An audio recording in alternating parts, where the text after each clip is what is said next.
எது வேணும்? White rice மோர், white rice கீரை குழம்பு எது வேணும்? கீரை குழம்பு ஒன்று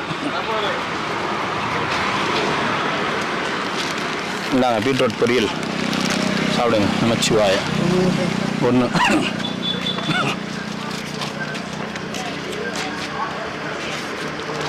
ஓம் நமச்சிவாய. சாப்பிடுங்க. எத்தனை ஐயா? 2.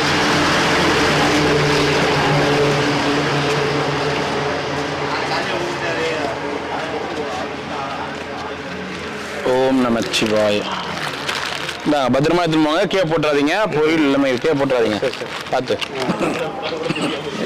உருண்டையா பையா கொடுப்பீங்க? பூந்தி உருண்டையா? பூமி என்னைக்கு உருண்டோ அன்னைக்கு பூந்தி உருண்டை கொடுத்துட்றோம். பூமி உருண்டை நம்ப இருக்க மாட்டேங்க. பூமி டெய்லி உருண்டு தானே இருக்குது. சுத்துது அது உருள் இல்லை. ஆப்போசிட்டில் பார்த்தா உருளும்ல. நீ எப்படி எடுத்து போவ?